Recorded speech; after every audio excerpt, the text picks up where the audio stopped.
Salut à tous, comment allez-vous? Foutu pour foutu, de retour. Cette petite pastille qu'on a tenté de lancer avec Ryan et qui est et sera d'ailleurs présentée par Ryan habituellement. Où on revient sur l'actualité foot un peu. On va prendre une actualité, en faire un édito à chaque fois. C'est la formule qui marche le mieux, je pense. Déjà, merci. On a atteint le palier des 1K. J'avais lancé la route pour les 1K et espéré qu'on y arrive avant le 1er janvier. On y est arrivé le 4. C'est super. Merci à vous. Et ne vous inquiétez pas, je vais pas vous faire regretter cet abonnement. Ceux qui ne sont pas abonnés d'ailleurs, vous pouvez tout de suite corriger ça en cliquant sur le bouton s'abonner, tout simplement. Et si vous kiffez vraiment, cliquez sur la petite cloche. Puis n'oubliez pas de liker, commenter, s'il vous plaît. Bref, passons directement à ce pourquoi on est là. Alors cette semaine, dans Foutu pour Foutu, j'ai décidé de revenir sur le cas Karim Benzema en équipe de France, parce que il y a eu pas mal de drama autour de sa personne, et il y a pas mal de mythes alimentés par des gens d'un certain bord de l'échiquier politique. Ces gens qui, le plus souvent d'ailleurs, s'y connaissent mieux en rugby, osent la ramener sur Benzé. Parce que oui, je précise d'avance, je ne serai absolument pas objectif, car pour ceux qui me suivent sur les réseaux sociaux et sur Instagram où je suis le plus actif, d'ailleurs il va s'afficher là, pour ceux qui ont envie de creuser l'expérience, je suis un des plus gros fans de Karim Benzema, je pense. Parce que déjà j'ai grandi avec lui, quand il a commencé à Lyon et tout, qui a tout explosé direct. Avant Mbappé, c'était lui, le petit jeune attaquant qui explosait en 2006-2007, un truc dans le genre. Et son histoire avec l'équipe de France, on peut dire qu'elle a été assez tumultueuse. Alors, on va pas revenir sur toutes les polémiques à droite, à gauche, nanana. Peut-être apporter quelques précisions. On va surtout s'attarder sur ce qui s'est passé pendant cette Coupe du Monde et tout simplement pourquoi il n'a pas été respecté par la Fédération française et surtout par Didier Deschamps et son capitaine Hugo Lloris. Et dans cette vidéo, on reviendra aussi sur les attaques incessantes qu'il reçoit de la part de la droite d'ailleurs. Moi-même, je m'identifie à droite d'ailleurs, mais la droite sur Benzema, on peut dire qu'elle est assez, je cherche un mot, droitardée. Voilà. Installez-vous bien, c'est parti. Je vais pas vous refaire l'histoire de Karim Benzema. Tout le monde connaît plus ou moins dans les grandes lignes. Ce jeune des cités, de la banlieue lyonnaise, qui a réussi à devenir actuellement le meilleur joueur de foot au monde. Voilà, jusqu'à au moins septembre prochain. Donc déjà, sacré parcours, on peut le féliciter pour ça. Et son histoire, elle n'a pas toujours été rose en équipe de France, pourtant. À l'instar d'Eric Cantona d'ailleurs, qui a eu plus ou moins la même carrière en équipe de France. Et qui avait plus ou moins le même caractère d'ailleurs. Et c'est là qu'on va direct commencer sur la partie politique de la vidéo, comme ça ce sera expédié. Ce mec, depuis une interview qu'il a fait quand il avait genre 19 ans, 20 ans, sur RMC à sa première radio, je crois d'ailleurs, il vit un véritable harcèlement sans cesse. D'ailleurs, il est en jugement actuellement, en procès contre Damien Riette, qui va pas se gêner de faire condamner, parce que ce charmant droitardé avait décidé de le comparer à des leaders de l'État islamique. Voilà.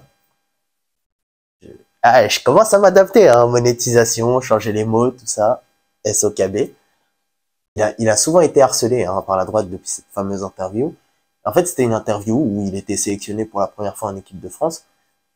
Et vous savez, il y a ce truc avec les jeunes joueurs binationaux, qui ont plusieurs nationalités, puisque Karim Benzema possède aussi la nationalité algérienne. Il y a eu cette polémique. Tiens, on va les faire une par une. il y avait eu cette interview où il disait, enfin, selon Damien Riette et ses copines, la France c'est pour le sport et l'Algérie c'est pour le cœur. Sauf que les phrases elles ont été tronquées. D'ailleurs c'est un truc qu'on fait souvent à Éric Zemmour comme guet-apens. Donc franchement c'est culotté de tronquer des phrases eux-mêmes et derrière se plaindre d'être victime du même procédé. Mais bref, je m'éloigne. Dans cette interview en fait, Benzema, et c'est une interview d'ailleurs qui dure une demi-heure, une heure, hein, puisque évidemment ils ont isolé 30 secondes, mais l'interview dure une heure facile. Et l'after-foot d'RMC interrogeait Karim sur son choix de l'équipe de France plutôt que de l'équipe d'Algérie. Et Karim Benzema avait répondu une longue tirade, hein, où il expliquait déjà qu'il était né en France, donc que c'était logique pour lui, et que l'Algérie sera toujours dans son cœur. Et alors déjà, je vois pas ce qu'il y a de mal. Hein. Moi-même, l'Algérie est et sera toujours dans mon cœur. Fusillez-moi les droits tardés. Et ensuite, faut comprendre aussi parce que il peut subir un harcèlement et là de la gauche si comment ça s'appelle, s'il répond mal à cette question aussi, parce qu'il y a pas mal de pression sur ces joueurs-là. Même Zidane a subi ce même harcèlement d'ailleurs, lui qui est aussi binational algérien. Et Nabil Fekir plus récemment aussi a subi le même genre de harcèlement. Parce que les supporters algériens, c'est quelque chose. Hein. Demandez à Andy Delors comment ça s'est passé quand il avait voulu vesquiller la sélection. Supporter algérien, c'est ce qu'il y a de plus vénère.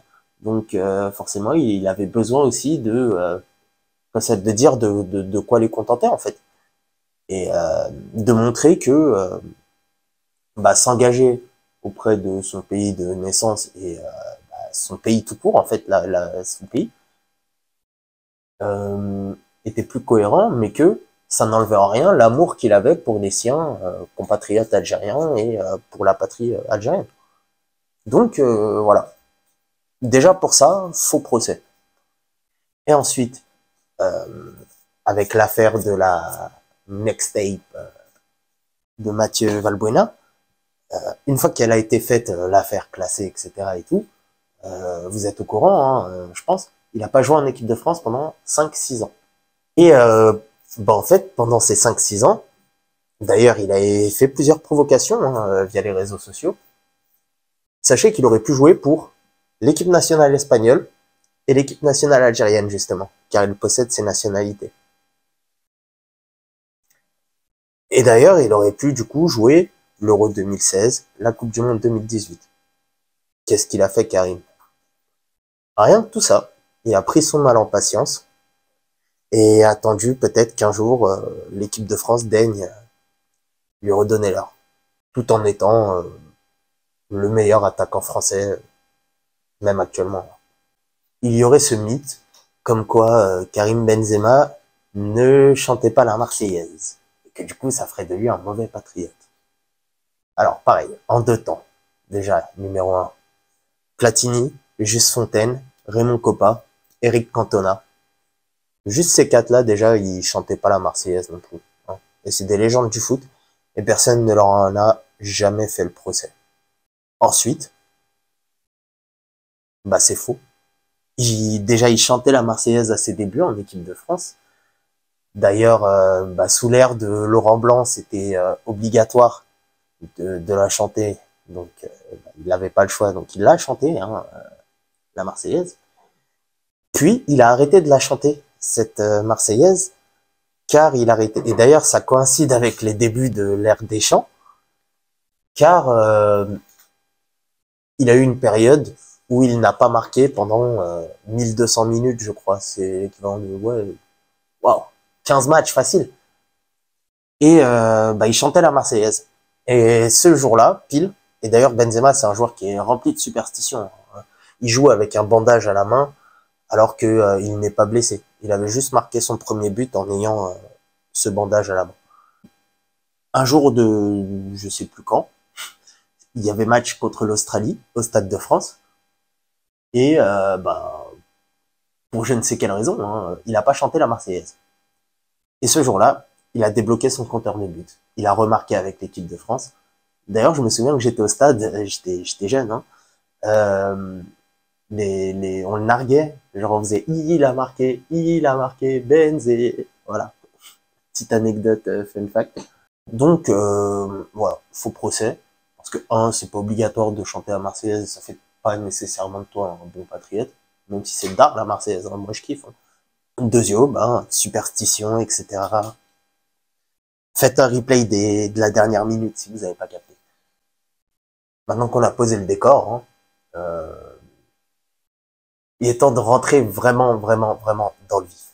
Mais avant ça, instant réclame, instant putaclic. N'oubliez pas de vous abonner, de liker, de commenter et de partager cette vidéo. Montrez-la à 3 personnes, qui la montreront à 3 personnes, qui la montreront à 3 personnes, ainsi de suite, ainsi de suite, ainsi de suite. Et évidemment, dernière polémique, mais là, je vais pas rester 3000 ans dessus, la fameuse histoire du ne pas comparer le karting à la Formule 1. Benzema parlait comme ça d'Olivier Giroud dans un live avec Momo Eni. Alors pareil, tronqué de A à Z, parce que derrière, il développe. Il explique en quoi il trouve que Giroud est un excellent joueur, qu'il aime jouer avec lui d'ailleurs. Et d'ailleurs, ils sont amis. Hein. Giroud et Benzé s'entendent très bien. Et quand on connaît le foot, encore une fois, hein, et qu'on n'est pas branché saucisson, pinard, rugby, et craché sur Benzé. D'ailleurs, Giroud avait expliqué, je crois dès le lendemain même, en interview, qu'il en avait rigolé avec Benzema. Et voilà, mais ouais, quand on suit le foot, et qu'on n'est pas branché saucisson, pinard, et craché sur Benzé parce que il chope pas la Marseillaise. Bah, on sait que Giroud, c'est un attaquant de clairement seconde zone, et que depuis longtemps, il aurait dû être remplacé en équipe de France. Et qu'il est resté juste parce que Didier Deschamps, il a cette espèce de gris-gris où il aime bien préserver un groupe. D'ailleurs, il avait gardé Moussa Sissoko alors qu'il était complètement inefficace. Donc voilà, ceux qui connaissent bien le foot et l'équipe de France savent que Giroud, c'est un bon joueur, mais c'est genre c'est un bon remplaçant. Ça a jamais été, ça ne sera jamais un bon titulaire, malgré tout l'amour que j'ai par contre pour l'être humain qu'il est. Genre, quand je l'entends en interview, en conférence de presse et tout, je trouve que c'est quelqu'un de très apaisant et ça pourrait être sympa de le rencontrer, tiens. Mais bref, voilà, dernière polémique. Voilà. Après la Coupe du Monde 2018, l'équipe de France, elle était un peu éclatée. Bon, clairement, on s'est foiré en Ligue des Nations derrière, où c'est le Portugal qui l'a gagné. On n'était même pas dans le carré final d'ailleurs. Et clairement, on était déglingués, voilà, les vrais savent. Et il y a l'Euro qui approchait. Et si vous voulez, Deschamps, il avait chaud. Voilà, il avait chaud pour ses fesses. Et chaud de se faire soulever son poste de sélectionneur. Puisque évidemment, pas mal de grandes équipes se prennent une douche généralement au tournoi juste après leur succès. Hein. CF, la malédiction des champions du monde. Et donc, complètement en hilarance, ça veut dire qu'il avait peur, Dédé a craqué. Voilà, il a craqué et il a décidé de rendre heureux toute la France d'ailleurs et de enfin reconvoquer Karim Benzema en équipe de France après presque 6 ans d'absence afin de jouer l'Euro 2020 mais qui a eu lieu en 2021. Et là, il a forcément libéré pas mal de gens. Moi-même, j'ai bondi comme si l'équipe de France avait marqué un but quand il a annoncé Benzé. Alors qu'il y avait même pas match, rien, j'avais des frissons, voilà. C'est le joueur, c'est tout. Et donc, il a reconvoqué Benzé aussi, car ouais, il avait vraiment chaud. Surtout que la France était dans le groupe de la mort, hein, avec la Hongrie qui jouait à domicile, le Portugal et l'Allemagne qui jouait à domicile aussi. Donc ouais, il y avait de quoi se pisser dessus pour Dédé. Et on comprend qu'il n'ait pas eu d'autre choix que de rappeler son mouton noir. Et c'est vrai que l'hypocrisie de la Fédé et les manques de respect incessants envers Karim ont commencé pour le coup. Alors déjà, faut savoir qu'avec le calibre qu'il a, hein, Karim Benzema, quand il revient en équipe de France, malgré qu'il arrive comme un nouveau, c'est déjà un cadre en fait. juste par rapport à sa carrière, son palmarès, son aura, c'est un cadre. Voilà. Et Benzé, il essaye de, comme tous les cadres, hein, tous les grands joueurs, etc. Il essaye de faire en sorte que l'équipe joue comme il en a envie, hein, évidemment. Et son envie, c'était d'être associé à Olivier Giroud, justement. Avec Mbappé sur le côté, etc. Et Griezmann, du coup, derrière, en numéro 10. Ou alors d'être positionné à la place de Griezmann, et c'est là que, justement, on va en parler, en tant que numéro 10, et Mbappé et Giroud en pointe, en duo d'attaque à la Cavani-Suarez. Sauf que d'autres cadres, du coup, style Hugo Lloris, le capitaine, Paul Pogba et Antoine Griezmann, ne voyaient pas d'un bon œil le retour de Karim Benzema. Et pourquoi? Vraiment pour des histoires d'ego, en fait. Parce que la Fédé avait grave communiqué, forcément, sur le retour de Benzema, c'était un peu le héros de retour. Et ça leur plaisait pas, en fait. Ils étaient un peu jaloux. C'est vraiment des histoires de jalousie, en fait, des posts sur les réseaux sociaux, que un jour, par exemple, c'était l'anniversaire de Antoine Griezmann, et ils ont mis un post avec la tête à Benzé, et ça lui a pas plu, ça l'a vexé. Enfin, vraiment des gamineries. Et du coup, le trio anti-Benzema, c'était Griezmann, Pogba et Hugo Lloris. D'ailleurs, dans cette équipe de France, il y a des clans.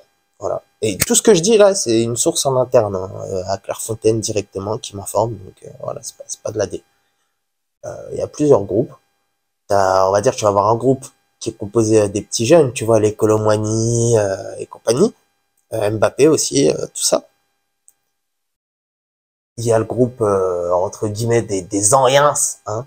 Là, ça va être Pogba, Lloris, euh, Kanté, Griezmann, mais ouais, c'est tout. Après, il y a Giroud qui, lui, il n'a jamais été dans des histoires de clan ou quoi. Le mec, il est un peu au-dessus, hein. C'est d'ailleurs, je crois, le joueur le plus mature, hein, de l'équipe de France. Et Benzé, lui, il traînait plutôt avec les jeunes, ou alors il se posait avec Olivier Giroud. Voilà. Il y avait que Giroud et les jeunes qui calculaient Benzé dans le groupe, mais tout le reste, nada. Aucune interaction, rien. Il lui faisait comprendre, en gros, que il n'était pas le bienvenu, hein, clairement. Et en interne aussi, à la Fédé, on se disait, pendant cet Euro, que si ça foirait, voilà, si la France s'éclatait au premier tour, on pourrait tout mettre sur la gueule à Benzema, quoi. Voilà, on pourrait faire fuiter dans la presse, hein, Benjamin Pavard aussi, que je peux citer d'ailleurs, euh, à des amitiés, voilà, avec certains journalistes, notamment de l'équipe. Et la plupart des sources équipe de France sur l'équipe, c'est Benjamin Pavard. Voilà. Et d'ailleurs, ça cause de plus en plus ça devient de plus en plus problématique. Et ne soyez pas étonnés si on lui trouve vite un remplaçant et il n'est plus sélectionné à l'avenir. Et donc, le fameux Euro se déroule. Bon, la déception, hein, la France est éliminée en huitième face à la Suisse. Mais manque de peau, surtout pour la Fédé et Noël Le Graët, hein, euh, qui espérait bien que Benzé foute la merde, hein, pour sauver son cul. Euh, Benzé, c'est le meilleur joueur du tournoi. Genre, pour l'équipe de France, c'est le meilleur joueur du tournoi. Et il arrive même à se glisser derrière, je crois, dans le classement des meilleurs buteurs de l'Euro, alors que la France était éliminée en huitième. Raté, non. Mais bon, voilà. Après cet échec, l'équipe de France joue le carré final, hein, de la Ligue des Nations, où ils affrontent la Belgique en demi-finale, puis l'Espagne en finale, pour gagner notre dernier trophée national, du coup, actuel. Ça, C'est pour ceux qui disent que Benzé n'est pas décisif en équipe de France. À lui tout seul, il a retourné la Belgique et l'Espagne. Et je rajoute, à lui tout seul. Hein. Regardez son bijou contre l'Espagne, puis revenez sur la vidéo. Wallah, je les ai éteints. Éteints. Et du coup, bah ça y est, hein, il est de retour. On se dit, bah trop bien, on va faire une bête de Coupe du Monde. On a Benzé, etc., etc. Ensuite, bah Benzé gagne la Ligue des Champions. Pareil, hein, presque à lui tout seul avec le Real Madrid.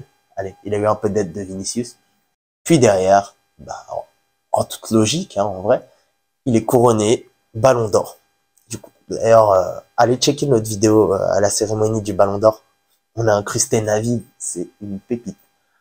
Mais bah du coup, ouais, Benzé gagne le Ballon d'Or et bah, du coup est intronisé en tant que meilleur joueur du monde. Et ce soir-là, bah, Didier Deschamps avait fait le déplacement jusqu'à Châtelet pour voir bah, son joueur, en vrai, hein, avoir le sésame. Et Benzema, dans son discours, il l'a pas dédicacé. Et ça a vexé Didier. Mais il faut savoir que bah, il a rien fait pour lui, Didier Deschamps, en fait. Donc, pourquoi est-ce que Benzema remercierait Didier Deschamps pour un trophée individuel qu'il a gagné lui, avec surtout ses performances stratosphériques au sein du Real Madrid? Donc ouais, logique qu'il remercie pas d'aider en fait.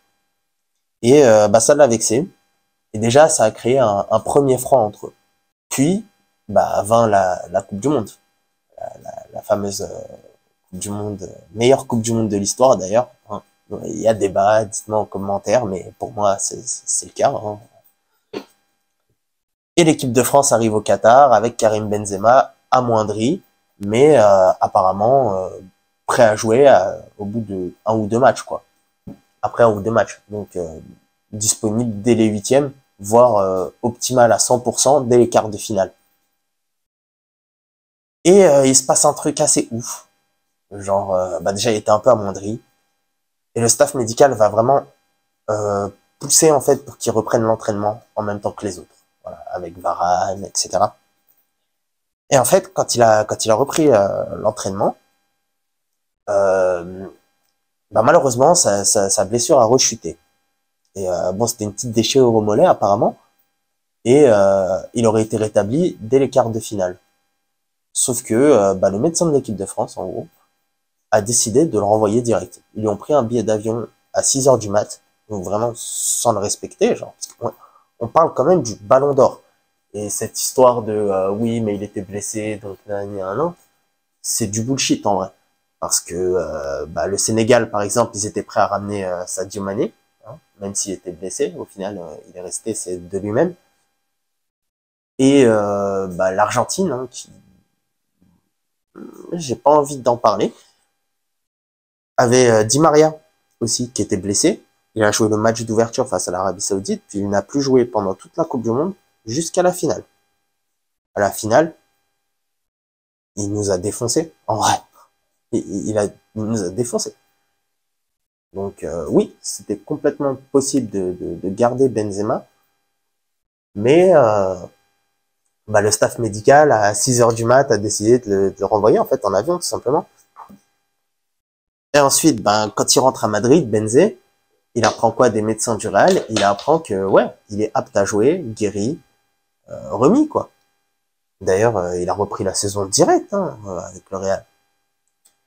Mais on lui a fait comprendre clairement qu'il n'était pas désiré au Qatar. Donc forcément, lui, sur ses réseaux sociaux, il a eu quelques messages en gros pour dire que qu'il pouvait aller se faire voir, hein, clairement. Il l'a dit d'une manière subliminale, mais le message est passé. Hein. Et ensuite, bah, dès le lendemain de la finale, il a annoncé sa retraite internationale. Donc ouais, c'est un gâchis, en fait, un énorme gâchis, parce qu'on avait le Ballon d'Or, le meilleur joueur du monde, et on s'en est privé. Donc déjà, c'est une faute grave en vrai, hein, quand on est sélectionneur de l'équipe de France, de faire ça. Mais surtout, ben, on a gâché la fin de carrière incroyable de Karim Benzema, qu'on aurait pu finir en apothéose en fait, avec cette Coupe du Monde. Parce que lui, je pense qu'il avait qu'une seule envie, vu qu'il a tout gagné en club, c'était d'offrir ce trophée à la France. Voilà.